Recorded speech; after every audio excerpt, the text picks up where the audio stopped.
کیا اب جانتے ہیں کہ ملتان کی سرزمین پر ایک ایسی ہستی گزری ہے جن کے دربار پر آج بھی دلوں کے زخم بھر جاتے ہیں؟ ایک ایسے ولی اللہ جنہوں نے فقر کو تاج بنایا اور محبت کو اپنا ہتھیار۔ آج ہم ذکر کریں گے ملتان کے عظیم بزرگ حضرت سید حسن ملتانی کا، جن کی زندگی ہر پریشان دل کے لیے امید کا پیغام۔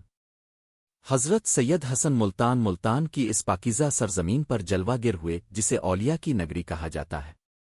بچپن ہی سے آپ کے چہرے پر نورانیت اور طبیعت میں سنجیدگی نمایاں تھی۔ عام بچوں کی طرح کھیل کود میں زیادہ دلچسپی نہ رکھتے بلکہ تنہائی، ذکر اور خاموشی کو پسند فرماتے تھے۔ کہتے ہیں کہ کم عمری میں ہی آپ کے اندر اللہ کی محبت کی ایک عجیب سی کیفیت پیدا ہو گئی تھی۔ راتوں کو جاگ کر عبادت کرنا، آنکھوں میں آنسو لیے دعا کرنا اور دل میں امت محمدیہ کے لیے درد رکھنا، یہی آپ کی پہچان بن گئی۔ ملتان کی فضا میں چونکہ صوفیہ کی خوشبو پہلے سے بسی ہوئی تھی، اس لیے آپ کا دل بھی اسی راستے کی طرف مائل ہوتا گیا۔ یہی جھکاؤ آگے چل کر ایک عظیم روحانی مقام کا سبب بنا۔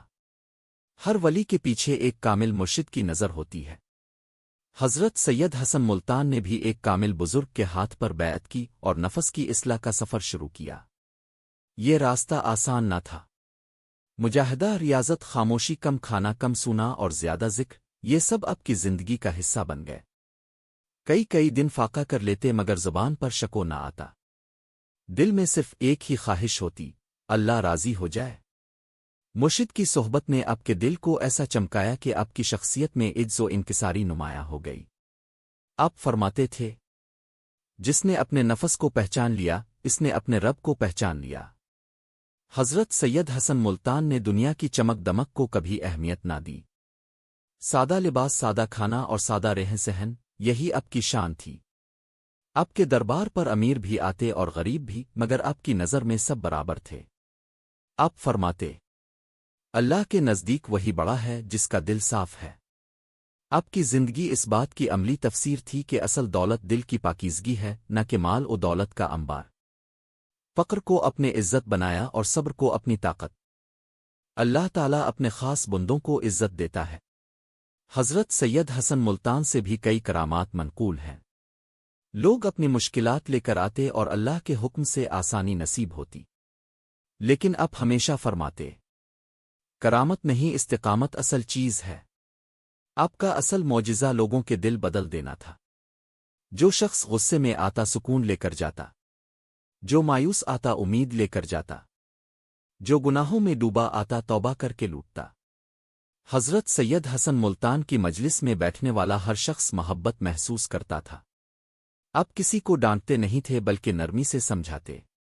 آپ کا دربار خدمت خلق کا مرکز تھا۔ بھوکے کو کھانا، پریشان کو تسلی اور گمراہ کو نصیحت، یہی آپ کا مشن تھا۔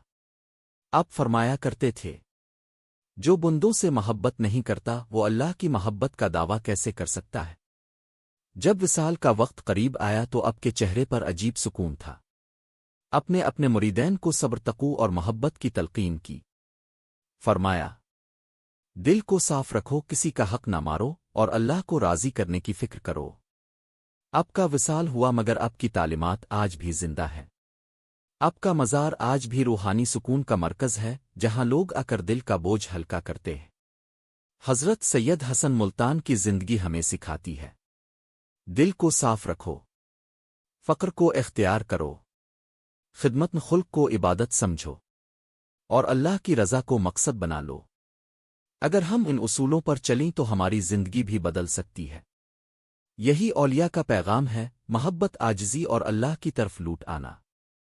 اللہ، جس طرح تاو نے اپنے نیک بندے حضرت سید حسن ملتانی کو اپنی محبت اور قرب سے نوازا، ہمیں بھی سچا دل، پاک نیت اور اپنی رضا کی طلب عطا فرما۔ رب العالمین ہمارے دلوں کو حسد، کینہ اور بغض سے پاک کر دے۔ ہمیں فقر میں عزت، صبر میں طاقت اور ذکر میں لذت عطا فرما۔ اللہ، جو بھی یہ بیان سن رہا ہے اس کی پریشانیاں دور فرما، اس کے رزق میں برکت دے، اس کی اولاد کو نیک بنا اور ہمیں دنیا و آخرت میں کامیابی عطا فرما۔ اللہ، ہمیں اولیاء کے نقش قدم پر چلنے کی توفیق دے اور خاتمہ ایمان پر نصیب فرما۔ آمین رب العالمین۔ اگر آپ چاہتے ہیں کہ اولیاء کرام کے ایسے ہی ایمان افروز واقعات اور روح کو تازہ کر دینے والے بیانات اب تک پہنچتے رہیں تو ابھی ہمارے چینل ای ملتان اولیاء ملتان کو سبسکرائب کریں، بیل آئیکن ضرور دبائیں۔